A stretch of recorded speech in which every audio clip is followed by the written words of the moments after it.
San Antonio traditionally has been a very big beer town.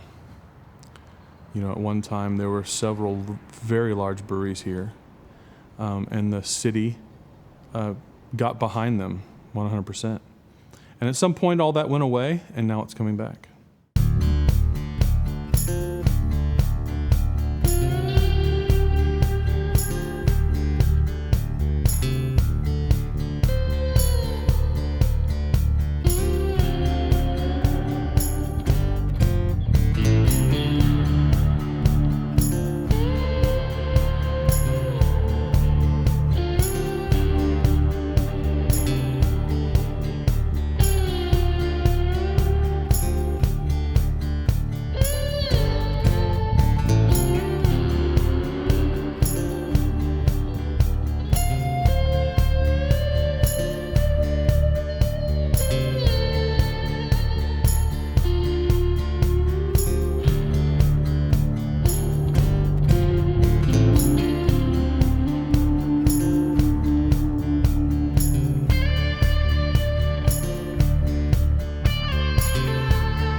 So we can move that thing? That's not a bad idea, that forklift here. You want to lose? Yeah, Adam, we got to get that tape. We're going to have to wait. In San Antonio, in 1996, when we opened here, there was Frio, there was Yellow Rose, Laboratory Brewing Company opened up not too long after we did. There was a sort of a boom. We used to have right there downtown, right there by Hard Rock Cafe, there was a parking lot there. We had beer festivals, well-attended beer festivals, and then down at Sunken Garden, we had another real big one. But Austin, that was happening too, so there was sort of a boom there, and then it just sort of, petered out. It would have worked in a lot of other places around the U.S.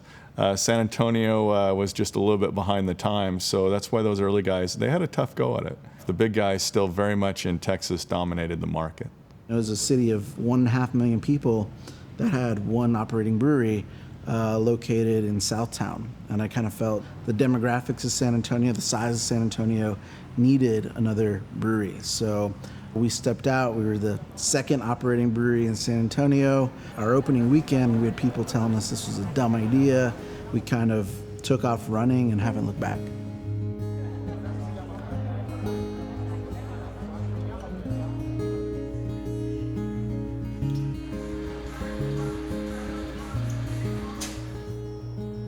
We were asking for locally brewed beer, and there was nothing. There was no beer brewed in San Antonio that you could order at the Flying Saucer. There was no beer brewed in San Antonio that you could go to Central Market or H-E-B and buy in a six-pack and take home and share with your friends at a barbecue. And we just thought that was kind of ridiculous. Like, San Antonio is this amazing city with this really rich brewing heritage, this iconic city that's known all around the world. Every other major city in the US has at least one craft brewery, and usually lots of craft breweries. And that was kind of the impetus for us to start Ranger Creek. We wanted to start providing local beer to the 7th largest city in the US.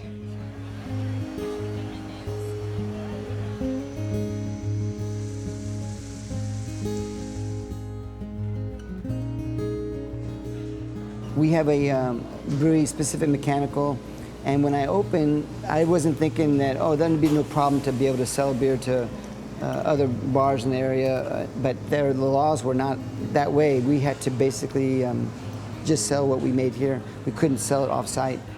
We opened with the growlers, it was great to see people coming in, especially like special occasions that come in and fill their growlers for parties. It's a good feeling that, you know, people are enjoying your product at their functions. So it's a good thing about being a small craft brewery is to be connected that way to people.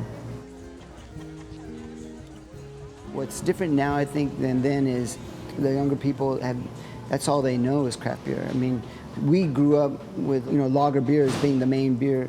I think that this time it's a little more sustainable, you could use that word, because there's just more people that have that taste for that beer.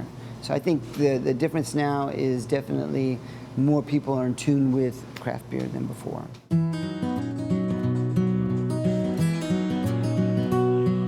I would say at least try the beers made locally.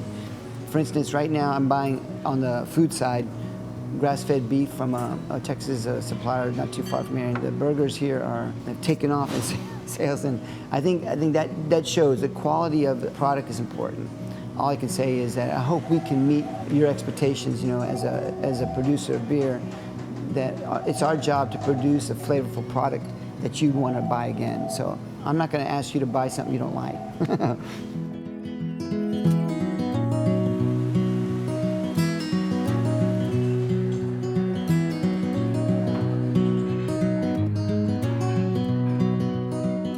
In the mid-90s, it may have been around 97, I had actually had a beer called Alamo. It was a one-off. It was just a relabel of one of their beers, but it got all my trademark stuff started at the time, and I had fully expected to start brewing an Alamo beer with the folks at Frio Brewing.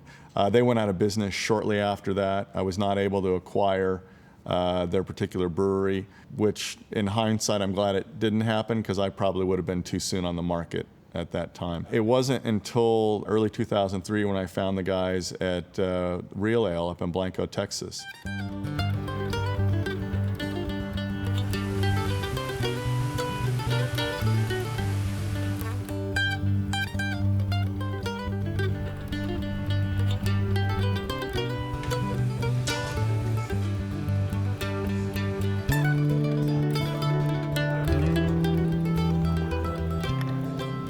Been in business for a few years. They were brewing out of the basement of an antique shop up there. I had made a phone call, got a hold of the owner, Brad Farbstein.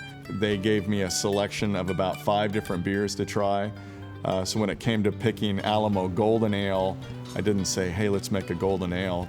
Of their 5 beers, I said, I like that one. He says, perfect, that's the one. So we started branding that particular one as Alamo Golden Ale. Well, I looked at it from a business model. I mean, I had this passion with trying beer, but I didn't quite have the passion of being a brewer, a guy that wants to take the chemistry classes for fun and learn all the dynamics of what makes the beer turn out the way it was. I looked at it from a marketing standpoint. Alamo, what a great brand name, very Texas. I think I can sell a lot of that beer. Then I needed to find the right guys to produce it. Most of our beers are continental European style ales and lagers. We're really focusing on quality beers that are accessible and drinkable. The styles that we produce are styles that are very indicative of the hot weather and the climate in San Antonio. We've had an overwhelming number of people come into the brewery and go out of their way to thank us for making beers that aren't over the top, whether in alcohol or hops or big, huge malt bombs. Everything is designed to be kind of very middle of the road, awesome balance between hop flavor and malt character.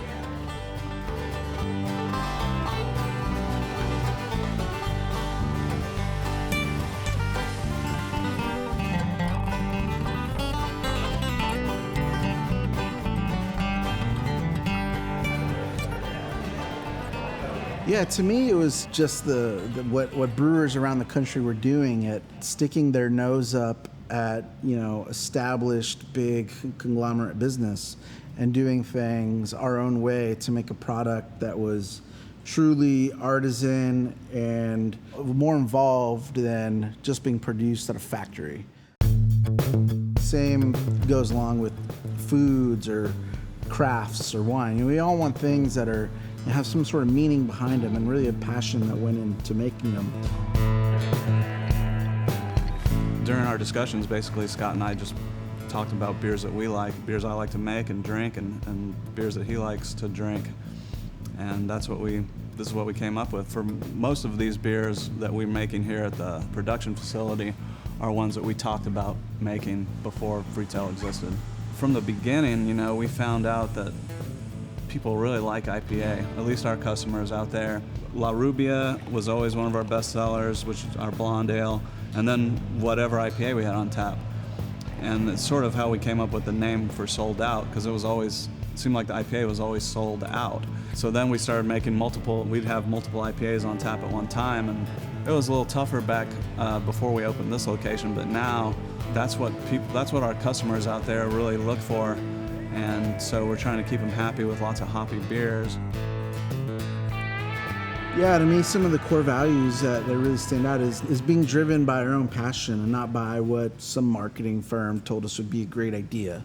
A lot of bootstrapping went into this. When we started, we didn't have a single piece of new equipment, in that place. We pulled a brewery out of a closed brew pub in Pennsylvania and shipped it down and reassembled the whole thing. And Jason and I installed all the glycol system ourselves, and I've sweatshirts that are ruined by the purple plumbing glue that got all over it, while we're building this stuff.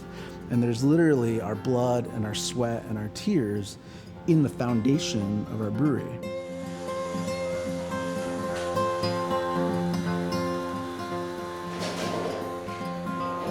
When I was starting the brew pub, our original business plan was always start the brew pub, build a local reputation, and then start distributing.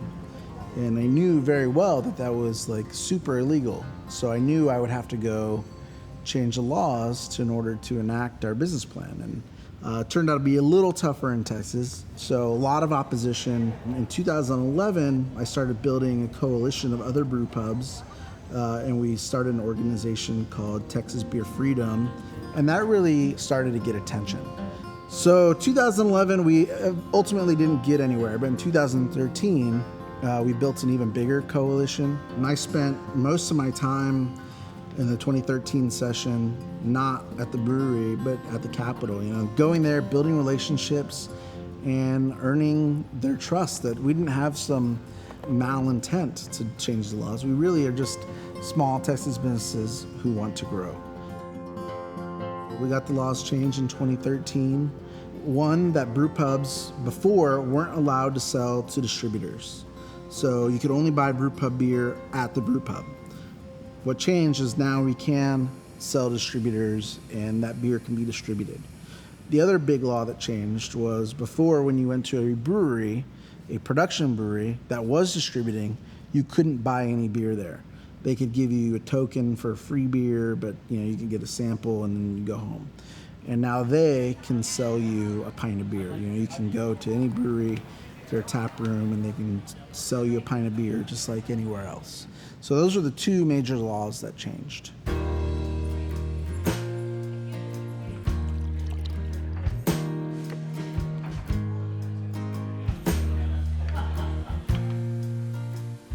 The fact that there was no craft beer market here for selling the beer, really, outside of the really Freetail and Blue Star, it's changed leaps and bounds.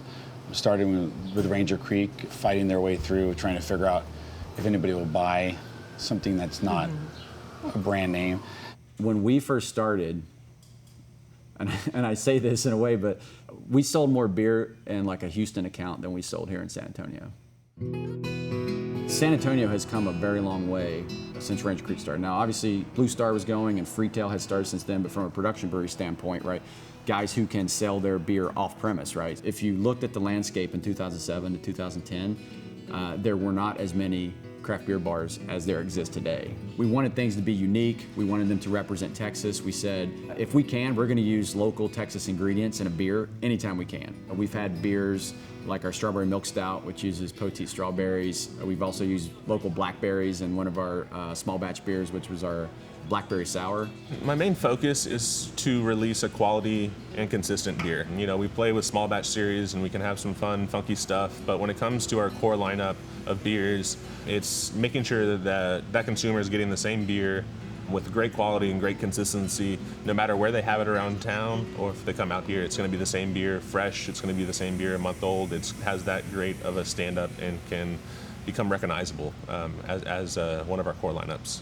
You know, our lineup is meant to have accessible stuff for the everyday drinker and the person just coming into craft beer, and also for the super beer nerds like us who are looking for really exciting, interesting, kind of one-off collectible beers. We're definitely more of a craft brewery, so even our everyday styles are interesting and different, and that's important to us.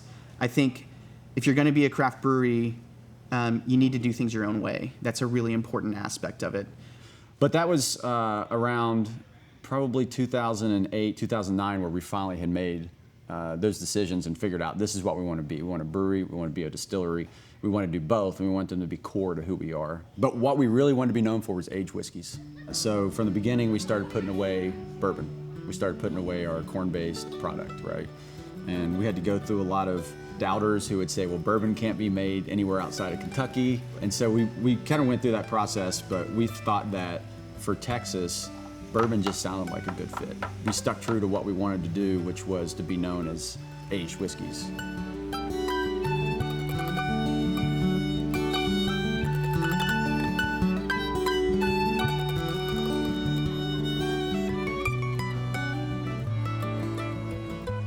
When we first started, it wasn't about craft beer so much as it was about beer friends. It wasn't about beer at all. The Friendly Spot, like the first 3 months of the Friendly Spot versus the Friendly Spot you know now, is so incredibly different. That's the one thing that I always say, that the concept changed, and I remember the exact month it changed. June 2010. It became about beer.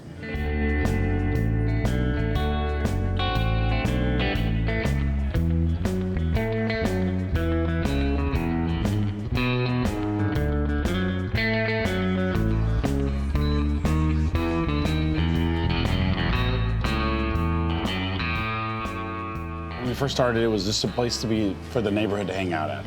In May, I took over the operations and everything like that, and one of the things that people wanted was some different choices of beer. So we started out with 10, and then we grew to 20, and I said, well, we'll go up to 30. And then, okay, we'll go to 50. And then pretty soon we found ourselves with over 300 bottles to choose from. And people were coming in and saying, hey, can you get this? Can you get that? And I said, I think I can. And so as long as people kept buying it, I would keep buying it. As the craft beer movement changed, so did our draft offering. So we started doing more American craft beer. And then it kind of took another spin and grew again. And then each year as it's gone, the craft beer market's gone, we continued to grow that market. And then fortunately, San Antonio has really improved its stance in that craft beer market with all the breweries we've had open over the last few years. Now we actually have a craft beer market here in San Antonio, and that's really great, because for a long time it was just the couple of brew pubs we had, and that was it. It's nice to have that kind of marketing stance. In the beginning, Steve was very frustrated because we actually couldn't get any of the beer. It wasn't even coming to San Antonio. A lot of the newer places as they open, we always try to talk to them, the new owners, the new management. About 5 and 6 years ago, we had to fight to get a lot of the American craft beer into this market because it was not here. This was a bud town. And in a lot of ways, it still is a bud town. And I think one of the things that we've done right is that we respect that a lot. We respect what people want to drink. We want to provide options. And so I remember Steve committing to buying pallets of a beer. Pallets, when we weren't that big, to get a beer or to get a brewery into the market. And then he still fights the fight today of a lot of our good craft beer that we earn getting lost in Austin. He knew if he just got it here, that he could make phone calls to other, friends in the business, that they would also commit to taking a keg here and a keg there. And that is how we were able to sort of affect the volume that then resulted in some of these breweries sending more beer to San Antonio.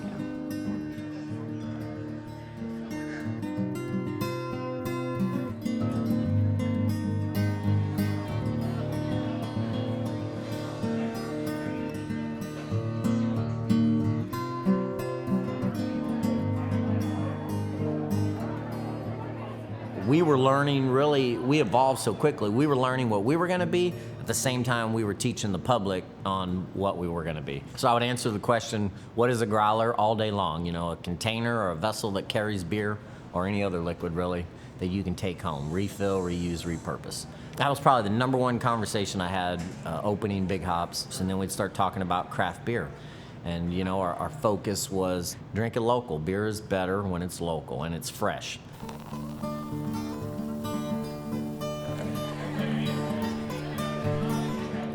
The environment we want to have really is where people can come in, feel comfortable, and talk about what they're passionate about, which is beer.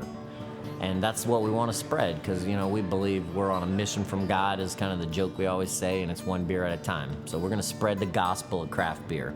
And we do that by you as a customer coming in. We want to greet you at the door, and we want to talk to you about craft beer. And we want you to sample different ones, and we're excited when we introduce you to something that you haven't tried before and you find out, you actually like it.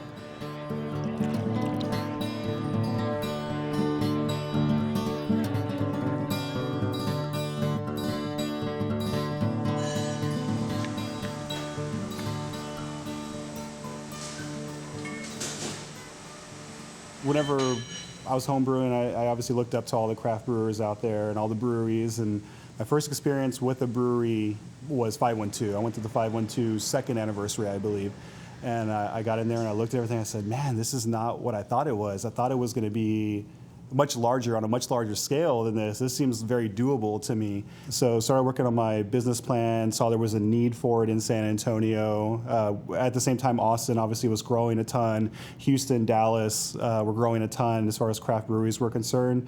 We needed something in San Antonio production-wise to call our own. There were several brew pubs, obviously, but the production side was lacking. So we thought this was a really good time to get into it. So started working on the recipes, getting them down exactly how we wanted them, sharing them with people to see what they thought about it, and then started continuing to work on the business plan to help it come to fruition, I guess. But when we first started, we had 40 barrels of capacity when we first started. We quickly ran into issues of running out of beer. 6 months after we opened, we were already running out of beer and running out of cooperage or kegs. So we purchased an additional 20 barrels, and that went super fast, and we were out again, so we needed to purchase an additional 20. At that time, we ended up doing 40 barrels to meet demand, and I think we're in a good spot now. We're not at capacity again. We grew 150% the first year we were in business, and it was moving faster than we could keep up with. And I feel like we've kind of hit a good equilibrium now to where we're able to produce enough with the equipment that we have, so we're able to kind of step back and take a breath before we do another expansion. I like to make a wide variety of different things because I enjoy a wide variety of different things. Most of what I brew are ales, and I tend to lean toward American ales just because that's the culture that we're in. As craft beer people come in, they're going to recognize an amber ale or an IPA or a pale ale. I also really enjoy brewing kind of classic English ales, Belgian-inspired ales. A lot of our releases here are kind of American ale based, but our anniversary beers can kind of be flexible. We can do whatever we want with those.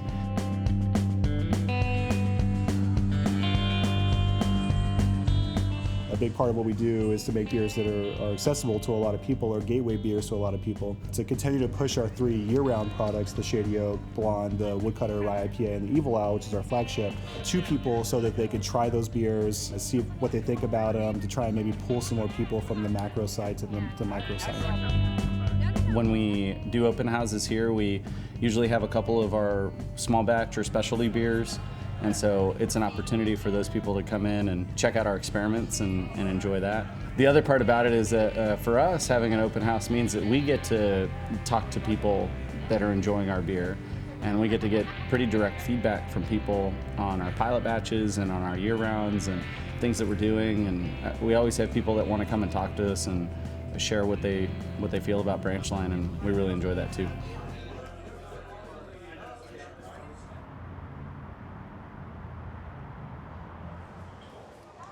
Totally different landscape when we opened, and when we were looking at opening, when we were looking at the idea, there were 2 other brew pubs in town and 1 brewery, and that was it. And it was just crazy to me that a town of 1.5 million people, however big it is, only had essentially 3 places making beer. If you go to Colorado or some of these other places, they've got 200 breweries in towns much smaller than San Antonio. We definitely felt there was a need and plenty of market for it.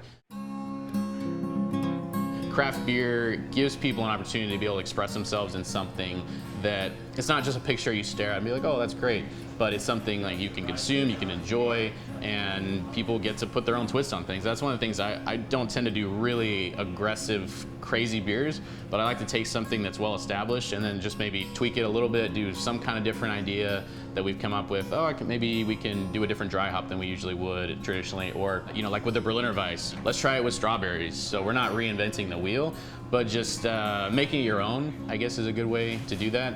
Whenever you do something like that, you just want to naturally share it with other people. I don't think any of the beers we have are extreme in any particular area. I think it's easy to punch somebody in the face with flavor, but I think it's harder to get those subtleties.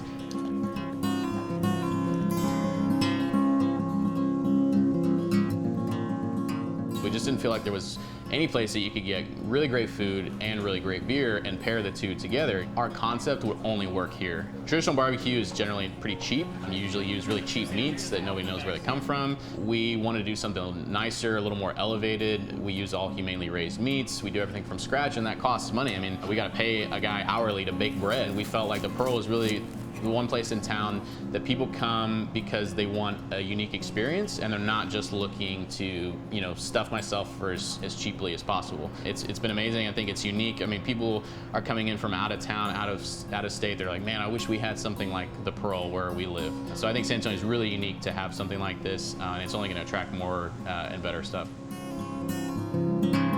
The house is really cool. It was built around 1906, 1907. It used to belong to the Chief Cooper at the original Pearl Brewery, so the guy that was in charge of all the barrel making, all of the bottling when they were doing glass bottles, and then eventually when they moved into stainless for kegs, or aluminum for kegs. So he was a German immigrant that originally worked at the Budweiser facility in St. Louis and then moved to San Antonio. He built this house. There used to be a whole row of houses that people that worked here or lived here and then worked over at the brewery back in its heyday. This is the only surviving one to my knowledge. So it's great. It's got a lot of beer history in it already. We left as much as we literally could, but we had to put in AC and electricity, and it was nobody lived here for quite a while, but it stayed in one family all the way up until the time they sold it to the Pearl. So it's got some really cool history to it.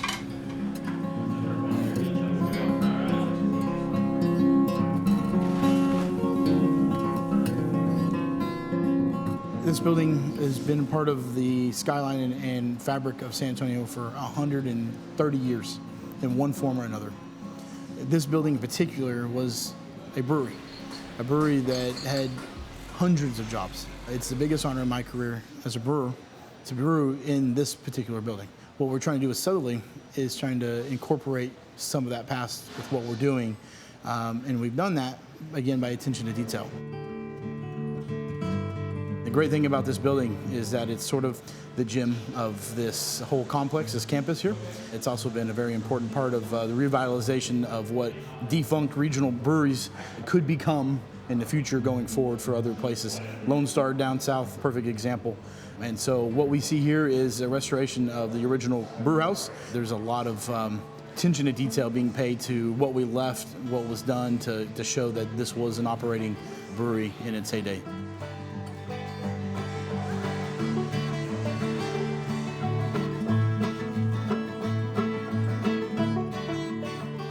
I've learned that San Antonio is far more willing to experiment along with me than I ever imagined. We have done some unique stuff, and it's not necessarily unique across craft beer per se, but it is unique for San Antonio. We have what I call parameter beers, beers that are just stylistically what they're supposed to be, and that's it. Also, you know, we use a lot of fruits and herbs and vegetables because we have an amazing kitchen. We'd be remiss if we didn't spend some time using what they source and incorporating it in our beer in a way that makes sense. That's a big crucial part of what we do, and a big focus of what my goal is that what we have is going to pair well, that the server knows how to do that, you know, the bartender knows how to do that, and then how to sell that, and then also at the same time focus on that synergy between food and beer.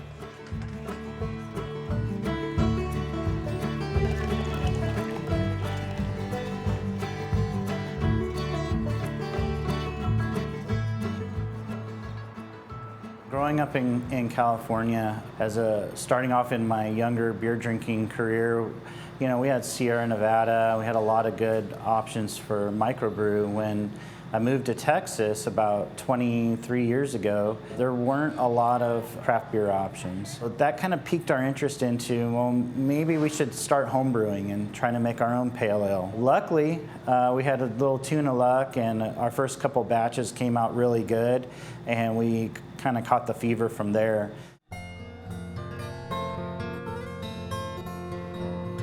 Three years ago, when we started forming Busted Sandal, it was just almost too good to be true. We were really excited about the opportunity, and here we are today. Just had our 2-year anniversary last month, so growing and doing well.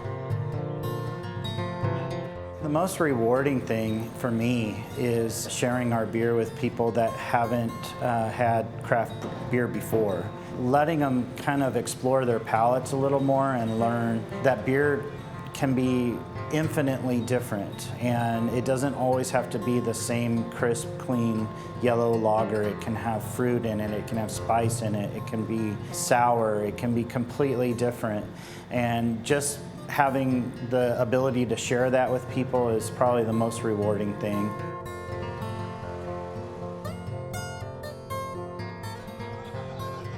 So my name is Mike. I'm president for the San Antonio Cerveceros. We are a local 501c3 nonprofit organization.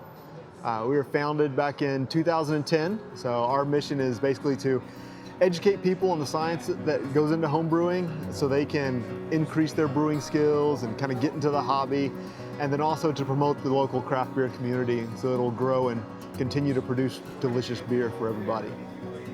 Our big thing is education. So we try to do at least one class a month where we'll focus on a particular topic in the brewing process, or maybe in the craft beer world, it might be on a beer style and the history of that style and what sets it apart from other styles.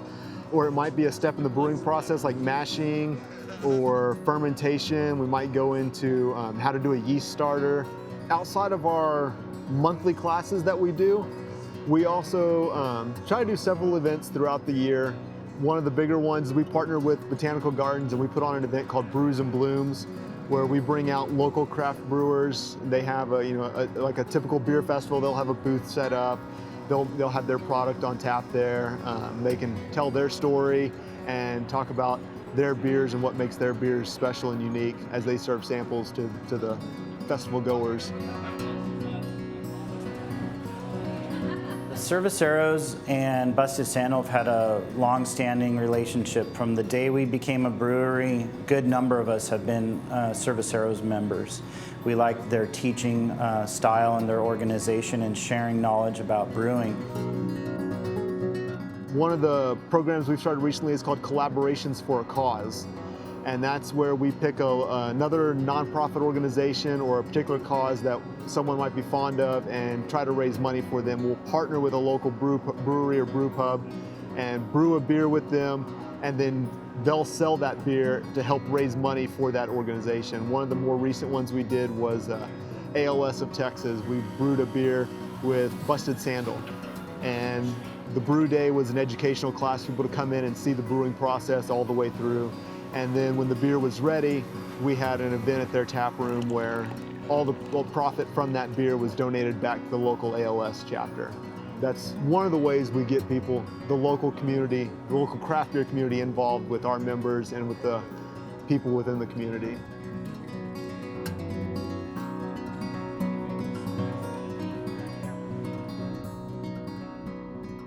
But what's interesting about craft breweries and craft beer in particular is it has this it's sort of unique in that it can raise the stature of the city at the same time.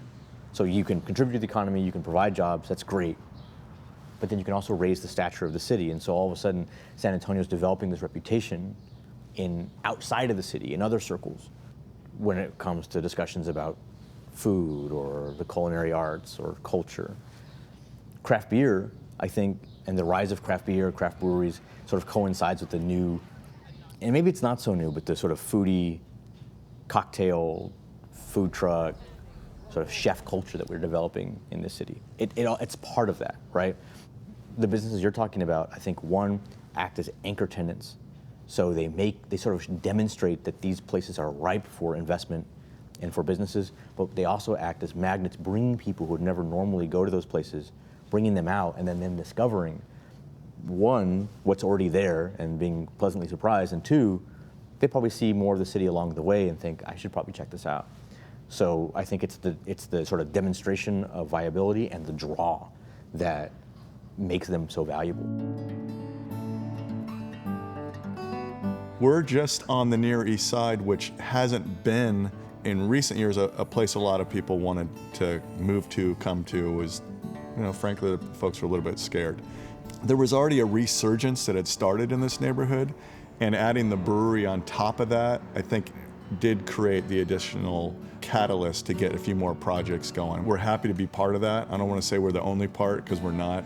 I think the piece of the puzzle about having Alamo Beer come to this particular piece of land was just one more thing that really helped folks decide to start coming over here and developing.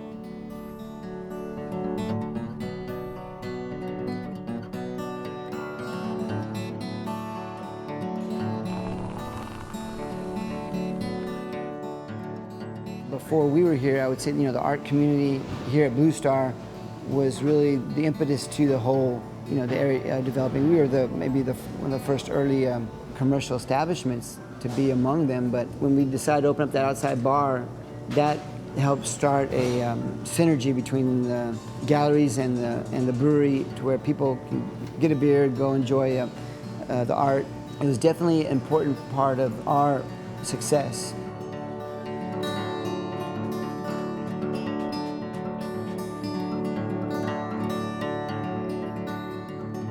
There's been a constant shift with trying to buy more local because it's more sustainable, right? I mean, like, everything is a little bit cheaper when you're keeping it close to home. And we support local agriculture as much as we can here. Some of the ingredients we used don't grow well here, but our commitment is to use as much that's grown in Texas as possible. That's helps support local agriculture, which keeps your money economically at home, right? Helps support local farmers. And then from a pride standpoint, I think people are looking for stuff that they can get behind that's made in their local town. It's the same thing of being prideful about your local sports team, right? And we've got an awesome basketball team here that people get behind, and they want to feel that pride, and all the other businesses that they support as well, right? It's the same concept of wanting to support local restaurants as opposed to chain restaurants, and local breweries as opposed to chain breweries. And it just keeps things at home, keeps your money closer to home, helps support other local businesses, and gives you a sense of pride. We try to partner with local entities when we do any kind of partnership. So, Pinata Protests, we went out and our favorite local band did a beer with them. We had an event here, pairing jellied donuts with our Berliner Weiss. We went to the Panderia down the street. We didn't go to Shipley's and pick up a couple cases. So, always supporting the people around us, because those are the people that are supporting us. When we first opened, the emphasis was drinking local. I fell in love with that right away, man. I went on my first brewery tour, and I realized when you're drinking right out of the tanks that they're making the beer in, it doesn't get better than that. That's the whole key to the growth of craft beer in the country. That's where probably the biggest growth, at least in numbers of breweries, not necessarily in volume of beer produced, but it's part of the whole locavore movement that's been going on in all different aspects of the food industry, and shopping at your farmer's market, eating what's grown here, and then drinking what's grown here. It's the freshest. I mean, beer is a food product that has a shelf life, and so the best thing you can do is drink it at the source. It's one of the reasons why we've chosen to stay with such a close radius to San Antonio, keep our market definitely in the state of Texas. The freshness of the beer is important. The other thing that's important is that the small craft brewers focus on making quality product.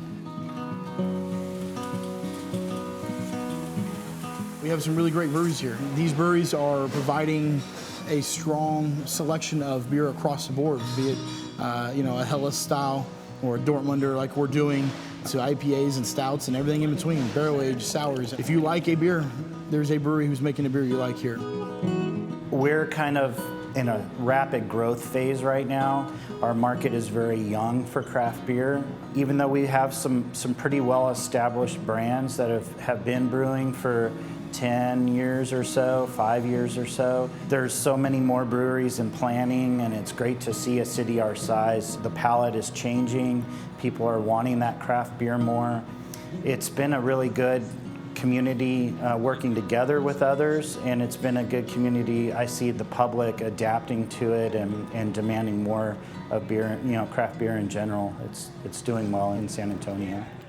You're going to see additional small brewers come to the marketplace. You're going to see some more brew pubs, definitely. I think you're going to see more of an overall acceptance of folks wanting to seek out that local brewery.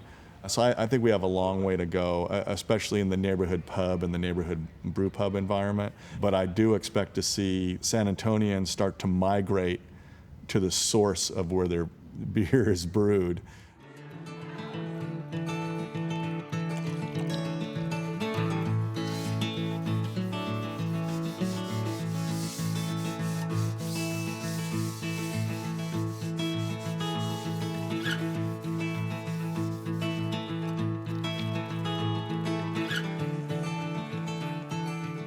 Seems like cleaning is always 80–90% of the job.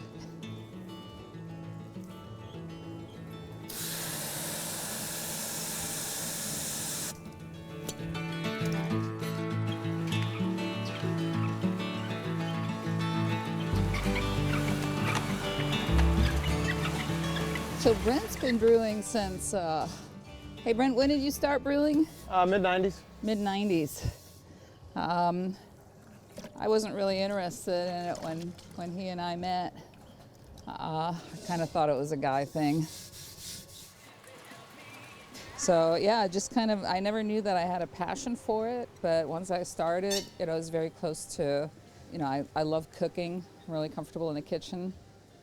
So it just, like the two just kind of went hand in hand. I was comfortable brewing and putting together flavor profiles.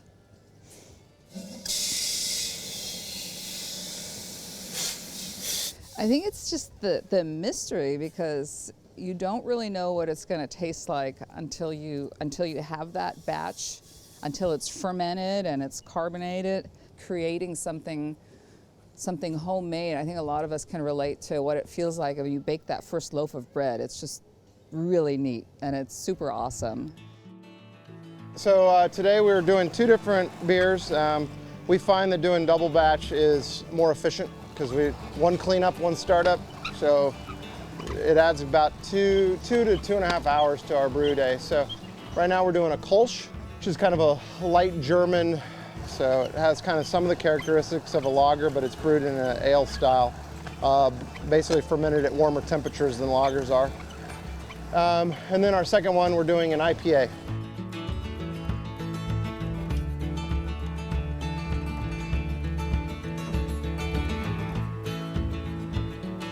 What's been the most difficult part so far? Hands down, finding a location. Yes. It's been brutal.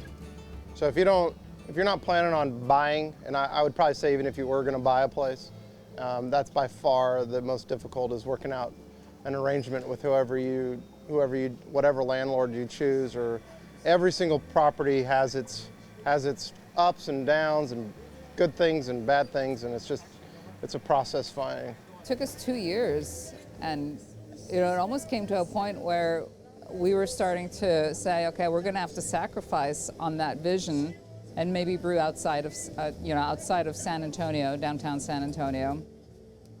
And that's when the Hemisphere happened. Well, it's going to be great exposure to us because I think the location itself kind of, to me, it borders where the tourists go, but also where the locals go. So I just think that's such a great mingling spot. So as far as locals, great exposure, a great thing for locals to say, yeah, we have our little brewery down here at the Hemisphere, but then also to get word of mouth out through the tourists, all over the United States and over the world, actually. Both Vera and I started out with the Cerveceros, so a lot of community involvement as far as with the brewing, and we really want it to be that place where locals feel comfortable, where it's unique, good beer, good food, good location, and so that's kind of the vision of the brew pub. I'd say that that's the short term. Long term is really to make outstanding beer that people really are interested in having, that's at a reasonable price.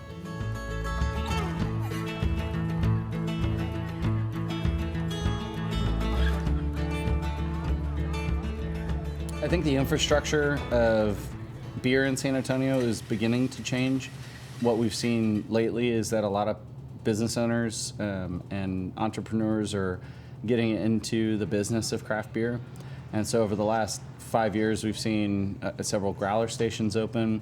As the community grows and as people are more interested in buying craft beer, we also need more venues that are friendly to selling craft beer. On the flip side of that as well, we've seen our off-premise offerings have exponentially grown. And so breweries that may have been draft only a couple of years ago are now offering beer in package stores. And there are a lot more local selections at places like grocery stores and liquor stores than there ever used to be. And I think that's just going to continue to grow. I think for San Antonio, just getting craft beer more, even on the north side, we just had another great beer bar open up. And I think that's really helping because what I've seen is it's been segmented more into the downtown area. And then you always have those trendsetters and the people that get into something early, and then it takes a long time to, to flesh out the rest of the way. I think sometimes I live down here, I work down here obviously, so I forget that most of San Antonio is not like it is down here.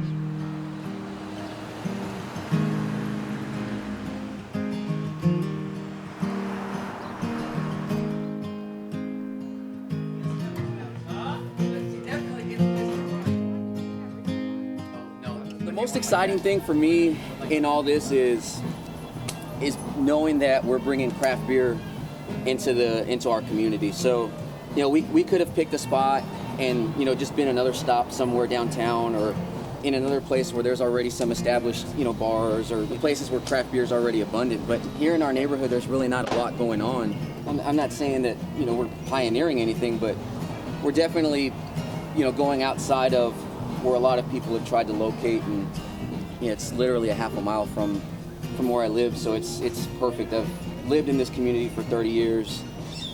Our kids went to school here, and I went to school here. So that's for me. That's what's really exciting.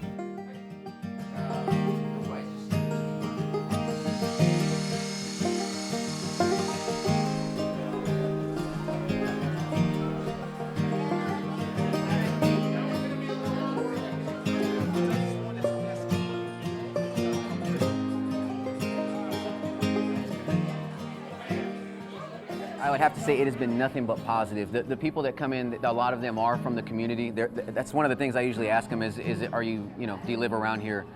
And they all are very, very, thankful that we brought this to the community. A lot of the local beers have done really well over here. So, I'm glad we're on top of being, a brew pub on our end and wanting to sell the Mad Pecker name. We're doing a really good job of getting all the other breweries that are here in San Antonio. People are learning about them, and we get to talk about them right now. So that's been really, really good.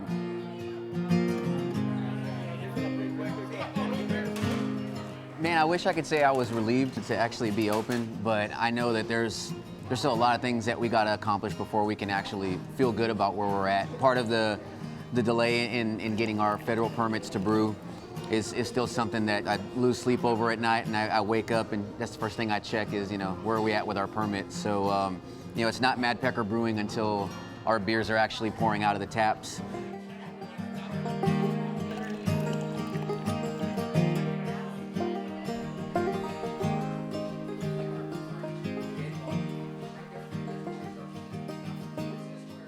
So November 7th, Saturday, we finally got our brewer's permit this week. So we are officially beginning our brewing operations here at Mad Pecker Brewing Company.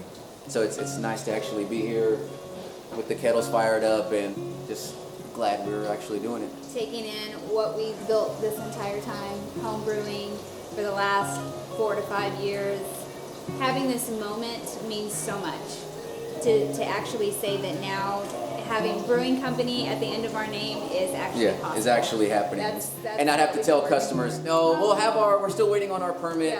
Yeah, now it'll actually be talking about the beers that we're going to be brewing and what's in the fermenter and what's going on. So yeah, and to finally contribute to San Antonio craft beer is going to be a good. part of that, everything that they're building, everything that's already existing, to be included in all of that. Finally, it's overwhelming.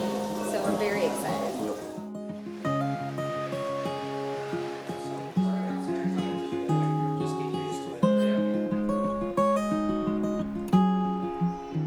Beer is the communal beverage, but for the most part, I think beer is just that beverage that everyone can get behind. And to me, I call it the democratic beverage. It's one everyone can be a part of. Part of beer being that democratic beverage is I really think it should be available to everyone. It's a communal beverage that everyone can get behind, can connect, people over their differences as well. It's that wide diversity of people that really make, I think, beer in general, and especially craft beer, really exciting.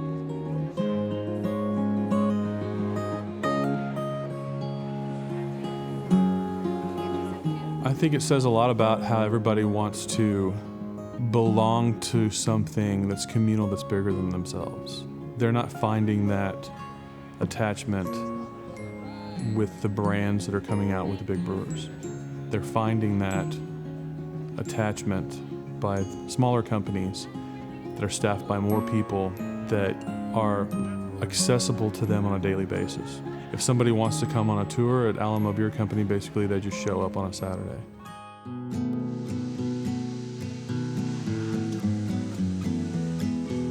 Part of community is not just the industry working together, but it's the connection, right? It's the connection of somebody drinking a beer to the people that made that beer.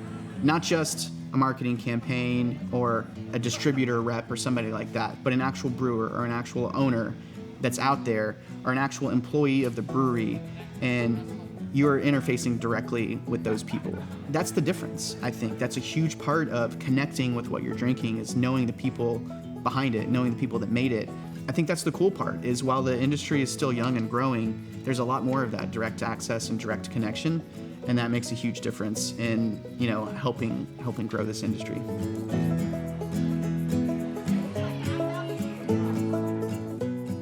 I mean, go visit the different breweries. You will find a craft brewed product that you like, I guarantee it. Between all the different breweries that we have here, you'll find 1, 2, 10 that become your go-to beer, the one that you're gonna have in your fridge all the time. And then you may experiment around with some of the exciting one-off type styles that are being made. But at the end of the day, locals need to support local. I think the community in San Antonio is going to continue to grow. You look at 10 years ago versus now, and then imagine 10 years in the future, and you can only picture it getting bigger and better. I think everybody kind of sees the writing on the wall that craft beer is the future and has continued to grow and is very solid and will continue to do so for a long time. I know it's kind of broad, but I love the community that's kind of developed around craft beer and the enthusiasm people have about it. Of course, y'all are making a documentary, right? So I came in and I was like, this is pretty crazy. People are, solely based upon San Antonio craft beer. It's these people that have this passion. They're not making it, but they just have this love for the beer. The community that craft beer kind of develops, they're fun people to hang out with. You know, it's just like I don't need to go out the side of the circle too much because it's such a wide variety of people, and we all have one passion, and that's good beer, and that's all you really need. People here are putting more and more of their own mark on the city. That the city's evolution really feels like locals are sort of seizing the reins of the city and claiming it as their own, which of course creates an environment for other folks to come in and start businesses too. But what makes this city great is the people and the way that they love and care for the city. There's a certain pride and dedication people have to the city you don't find elsewhere. San Antonians are starting to sort of do their thing. They have the ability to do their thing, and all the things we're seeing happen here are a sort of manifestation of that. It's exciting.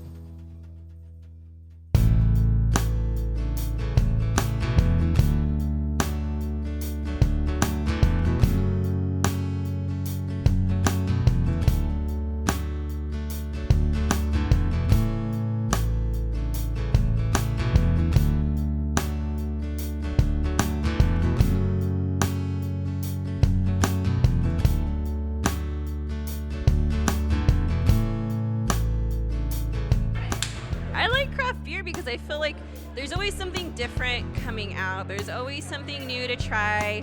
It doesn't get old, and you make new friends with craft beer. I do love craft beer. I don't just like it, I love it. I like it because there's always something new.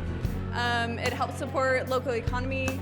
It's a lot of fun. You know, you meet good people, and it's a good time. I really love craft beer. What I love most about it, I think, is probably just the better flavors, the fuller palate, of course the higher alcohol content in a lot of them. Yes, I do like craft beer very much. And okay, what I would have to say is that craft beer is unique, it's dynamic, and it's like well thought out. And that's what I like about that. It's got like a sparkling personality. Love craft beer, obviously. The community around it here in San Antonio really brings us together, and we can all have a common ground around it, and we like to party, so.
the bad